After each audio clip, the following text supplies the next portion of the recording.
What's going on, everyone, and welcome back. Today I'm going to be going over my top 10 list for New Comic Book Day. August 17th, 2022. I picked up 11 issues this week, so one of them did not make this week's top 10 list. I'm going to be honest with you guys. I was very picky with which books I picked up this week. I felt like there was a lot of $5.99 and $6.99 price tags on a lot of these books, so this stack added up pretty quickly. So, like I said, I was a little picky with some of them. I wasn't able to grab Savage Avengers issue number 4 or Black Adam issue number 3. My shop was out of them. I do have them ordered, though, so I am going to pick them up at some point, but there's a few other ones that I was pretty interested in, but I just ended up not grabbing them. But I am very excited to talk about these books, so let's jump right into it. All right, everyone, I hope you all had a fantastic New Comic Book Day and you were able to grab all of your issues. Real quick, before I get started on this stack of books, if you do enjoy the content, be sure to hit that thumbs up button. And if you don't want to miss out on any of my upcoming content, go ahead and hit that subscribe button down below and the little bell to get notified every time I drop new videos. You won't regret it. And so, as I begin to talk about these books, everyone, just be aware there are definitely going to be spoilers. I get very excited talking about them. I let some stuff slip up, but I do put a spoiler tag down below in the corner to give you a heads up that a spoiler is about to happen.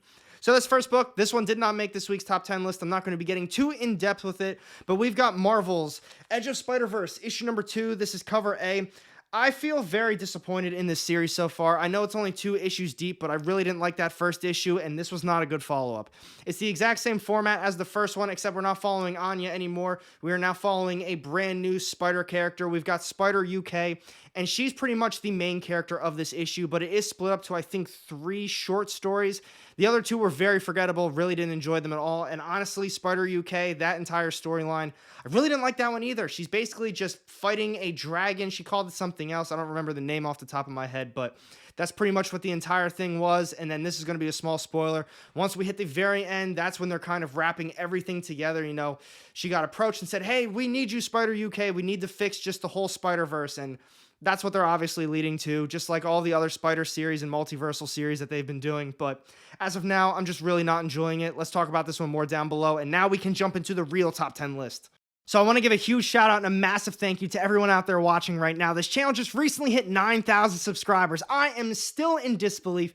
Thank you all so much for the continued support. When I started making these videos a couple of years ago, I had no idea what I was doing. I had no idea how to make a video, how to be in front of a camera. I didn't even know the direction that I was going to take with the channel. I'm telling you, go find those videos. They are still uploaded. They are live. They are absolutely atrocious. Just, I'm warning you right now. But seriously, you guys have stuck around, 9,000 subscribers later. I really do appreciate it. And just, it's been a lot of fun talking comics with you guys. And I can't wait to just continue doing it. I've got a lot more stuff that I have planned. I'm just, ironing out the final details, but be ready for some more weekly stuff. And now for the 9,000 subscriber giveaway. I'm still waiting in the mail for the omnibus that I ordered for you guys. It was supposed to be delivered about a week or 2 ago. And just, it's one of those that keeps saying it's going to show up, it's going to show up. Well, I hope at some point it does show up. But in the meantime, I've got something. I found something that I think is really cool for you guys. We've got from the Folio Society. This is the Hulk version of the book. This is such a cool piece to have in your collection, and I'm happy for it to go to someone else's home. The outside of this just dust jacket bookcase is all felt. It's incredibly nice. And in the inside, on the spine, we've got the Hulk. It's just reprinted issues of the Hulk, and it also comes with a reprint of the Hulk as well, the Hulk issue number 1. So all you have to do to enter this giveaway is like the video, make sure you're subscribed to the channel, of course, and comment down below. What is your favorite comic book that you have ever read? It could be an arc, it could be a single issue, just a storyline. I want to hear what your favorite stuff is because maybe I haven't read it. And stay tuned because the giveaway winner is going to be announced next Tuesday. So this coming Tuesday, I'm going to be doing a live stream at 6 p.m. EST, and that's part of the new weekly ongoing stuff. So get ready for another weekly live stream as well. That's where the winner is going to be announced. And seriously, thank you all again. I really do appreciate it so much. And let's get back to that top 10 list. And here we go, everyone. Kicking this top 10 list off first, we've got coming in at number 10. This is Marvel's Hulk, issue number 8. This is cover A, and this is the finale for Banner of War. So what did I think about this one? I actually thought the event was pretty good. I thought the event was much better than the actual Hulk series itself. I kind of liked how it tied in with Thor, but the whole way that it tied in with each other, I think it literally was how the Thor arc ended, and he just kind of said, I'm bored. I wonder what Banner's up to. I need someone to beat on, and that's kind of what sparked this entire event. So I didn't really like that lead up to it, but the event itself, there was a lot of story behind it. I actually really enjoyed it. The action was great. The artwork was great, but now as far as this issue goes, I thought it was kind of a letdown just in general. I mean, it's kind of how Donny Cates does all of his works, in my opinion. He has this incredible buildup, a great storyline, and then it just falls completely flat, leading into the next arc. And now we're just kind of hoping for the best on the next one. That's my opinion. Like I said, overall, I thought it was a pretty solid just event, but the ending just, it fell flat to me. We can talk about it more down below, but for those reasons, we've got coming in at number 10 this week, we've got Marvel's Hulk issue number 8. Next up this week, we've got coming in at number 9. This is AWA's New Think issue number 3. This is cover A. So I think this is actually the first series from AWA where I actually don't recommend it to you guys. I really don't think this series is good at all. The first issue I liked. It felt very interesting. It felt kind of fresh. But the second issue, I didn't like it at all. The artwork, the story, I don't think there was a single thing about that issue that I actually enjoyed. This third issue, it actually kind of got back on track. This is going to have some small spoilers in it, but it's just kind of talking about what the issue is about. It's kind of the cell phone's point of view. The cell phone is comparing itself to kind of a vampire bat, like a leech, and just how we kind of feed off each other. We, the user, needs to just keep feeding them all this information, but the phone can give you so much more. So the story was unique. It was nice, but at the same time, it felt like it was on repeat the entire time. The entire issue just felt insanely repetitive. And by maybe the 4th or 5th page, I was so bored. It felt like a nice, fresh idea again, getting me back on track. But a couple pages in, I just wanted it to end. Just my opinions on this one, but for those reasons, we've got coming in at number 9. This is AWA's New Think issue number 3.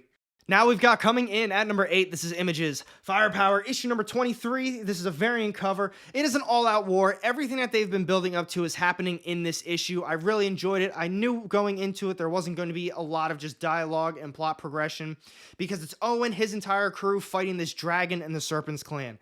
It was a lot of fun, and it felt very satisfying to have everything that's been being built up to finally happen. And the panels were really great. I'm a big fan of the artwork in this series as well. The only thing I was a bit disappointed in is I feel like they've been hyping up this dragon for a very long time, so this is going to be a little bit of a spoiler. But I feel like, unless if the dragon's not dead, they defeated that dragon in just a couple panels, and it just happened, and it was over. I know they're still going to have more stuff in the next issue because obviously the Serpent Clan isn't defeated, but as far as the dragon goes, I don't know, I wanted a little bit more use out of it. And for those reasons, I still really enjoyed the issue, still definitely recommend this series, but we've got coming in at number 8 this week, Images Firepower, issue number 23. Next up this week, we've got coming in at number 7, this is Marvel's Miss Marvel and Moon Knight, issue number 1, this is cover A. I like this one a lot more than the last one. I believe the last one was Miss Marvel and Wolverine. Maybe it's just because I'm not a big X-Men fan. I've been reading the ongoing series with Moon Knight, but this was a great read. I really liked the artwork. I thought it was extremely well done. The storytelling, the plot continues on from that first issue, and this entire issue is basically just Miss Marvel shows up to Moon Knight's territory and says, hey, I've got this problem. Maybe you know a little something about it because, you're pretty in with your neighborhood. And they just have a team up. There's a ton of action, a lot of really cool stuff. But here's my problem with it. It says number 1 on it. This is not a new number 1. This is not a brand new series. Yes, it's Miss Marvel and Moon Knight teaming up, and there's no other issues like that. But if you don't read that first one with Miss Marvel and Wolverine, you are not going to understand this plot line. So do yourself a favor. I know you see Miss Marvel, you see Moon Knight, maybe you want to pick it up because it says number 1. But if you don't read that other one, you will be lost. Let's talk about more down below. But for those reasons, we've got coming in at number 7, we have Marvel's Miss Marvel and Moon Knight, issue number 1. Coming in at number 6, we've got Marvel's Daredevil, issue number 2. This is cover A. This is a big, massive, oversized 650th issue for Daredevil, and honestly, I think they did such an incredible job with it. The artwork is top-notch. It is absolutely phenomenal. I think it's the same artist, I'm not 100% sure, that did the Devil's Reign and the older Daredevil run that Chip Zdarsky was on as well. I really like the storytelling. It's kind of Daredevil getting inside of his own mind. Goldie, he keeps spitting out all this religious stuff to him, and it's kind of making Daredevil second-guess himself. A big, long issue. I felt very satisfied when I was done with it. Felt like I got my money's worth. However, my main issue with this one is that while I did enjoy it, I enjoyed the story, I felt a little lost in this one, and I felt lost in the first issue, mainly because, so this is all on me, I didn't finish reading Devil's Reign. I missed out on, I believe, issue 4, so I didn't pick up the other ones. And then I also didn't finish reading Chip Zdarsky's first Daredevil series. So that's on me. That's my bad. But knowing that, I still enjoyed it, but I just felt a little lost as I was reading this. I hope some things get a little bit more clear as the series progresses. So take that for what it is, but overall, I still thought this is a fantastic issue that I highly recommend. So for those reasons, we've got coming in at number 6 this week, we have Marvel's Daredevil issue number 2. And here we go, everyone. We are down to our top 5 issues of the week, and if you are enjoying the video, be sure to hit that thumbs up button. So we have coming in at number 5, this is Dynamite's Army of Darkness vs. Reanimator, Necronomicon Rising, issue number 2. This is cover A. So, before I get into the issue, I'm just going to tell you I am insanely biased towards everything with Army of Darkness, Evil Dead, Ash, anything that has any of that, I'm going to be a huge fan of, but I think this series is extremely well done. I like the artwork, and as far as the pacing goes, I think this series is very well balanced. It kind of has two different plot points going on. It focuses on Ash, and then the other main character with that plot is Herbert West. He's kind of got the little evil Ash going on right now, too. So like I was saying, I think it's very well paced. Ash is trying to figure out why all these Deadites are after him, and then Herbert West, he's with little Ash. Ash is trying to get him to read from the Book of the Dead. A lot of fun stuff happening, a lot of stuff happening. We get some cool action as well. But like I keep saying, very well paced. It feels very well balanced. Check it out, especially if you're a fan of that stuff. So we've got coming in at number 5, we've got Dynamite's Army of Darkness vs. Reanimator, Necronomicon Rising, issue number 2. Next up, we've got coming in at number 4, this is Images, Nita Hawes' Nightmare Blog, issue number 7. This is cover A, and Nita is back with the start of a brand new arc. This was an awesome first issue, but admittedly, it was a little bit more on the slow side, but that's to be expected with a series like this. They do such a great job with the storytelling, and once they lay the groundwork, they really get into the action. So with this one, we played a lot of catch-up. We got to see what Nita's been up to, what she's doing these days with her life, because if you remember, her and her whole crew just got done beating all those demons from hell in the last arc, so I'm sure she's pretty tired.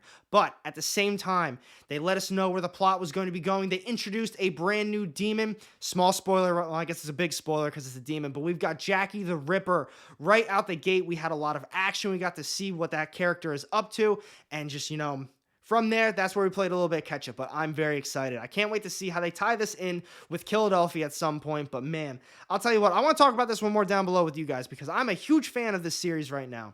And for those reasons, we've got coming in at number 4 this week, we've got Images, Nita Hawes' Nightmare Blog, issue number 7.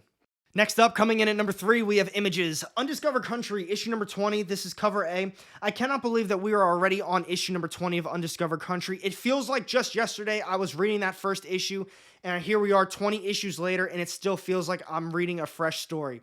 I love it. The artwork, the characters, the story, the plot line, everything just feels so fresh and unique, and especially the zones. All of them are so different, which makes the storyline so different as well. But they're still continuing some small things here and there. I love it. This one, I'm not going to be getting too in-depth with it, but this new zone, the history zone, is incredible so far. It's almost as if they kind of were explaining it, that they're in just like a replaying just history TV show, and all these things are on repeat, except different things are happening in them, different retold stories of history. It's so much fun. In this issue, we found out how the characters are going to get out of the zone. That's where you got to read it for yourselves, but definitely pick this series up. I can't stop hyping it up enough. And for those reasons, we've got coming in at number 3, we have Images, Undiscovered Country, issue number 20. Down to our final 2 books, folks. We've got coming in at number 2, this is Images, The Silver Coin, issue number 13. This is cover A. This is what I like about The Silver Coin. Yes, sometimes we have some really good told stories, some not as good as others, but this was such a weird, just twisted story. It kind of reminded me of Fantagraphics books, The Red Room. I finished reading this one. I was like, ooh, I really like that. Am I weird for liking this one? It was just so twisted and creepy. So a little bit about it is we have these 2 people. They're gearing up to have a baby, and this baby, between her, they just all touch the coin, and just kind of all hell breaks loose from there. We've got these little demon babies, and just a lot of just crazy twisted stuff happens in this issue. We're going to talk about this one more, but I don't want to spoil anything else. I'm going to leave it at that. It's a very just weird, crazy, twisted story for this issue, and I really enjoyed it. And for those reasons, we have coming in at number 2 this week, we have Images, The Silver Coin, issue number 13. And here we go, everyone. This is it, my top read of the week. We've got coming in at number 1. This is DC's brand new one-shot. We've got Batman, One Bad Day, The Riddler, issue number 1. This is cover A. This was an extremely last-second pickup, and honestly, I only grabbed it because I wasn't able to grab Black Adam, issue number 3. So because I couldn't grab that, I filled it in with this one, and I am so happy I did. The artwork was top-notch. It was phenomenal. I really enjoyed it. And as far as the story itself goes, I think this one had a $7.99 price tag on it, so I was a little just kind of turned away from that, but, I picked it up, sat down and read it, and I was so satisfied by the end of it. It felt like a very beginning, middle, and end complete story. We've got the Riddler as our main villain. Batman obviously makes an appearance, but we really just have a focus on the Riddler's background, his upbringing, how he was as a kid, kind of his home life, what it was like being at his school, and then it progresses from there, and just, man, the way the issue ended and everything that happened in the beginning that led to, how it was at the end, so satisfying. Definitely worth the read, definitely worth the price tag in my opinion as well. And for those reasons, we've got coming in at number 1 this week. This is DC's brand new one-shot. We've got Batman One Bad Day, The Riddler, issue number 1. And that's a wrap on this week's top 10 list of books, folks. I hope you enjoyed this video. I'm sure a lot of you are surprised that I had a DC book coming in as my number 1 read, but I want to hear your opinions down below. How was my list? Which books did you pick up? What did I miss out on? What was your top read of the week?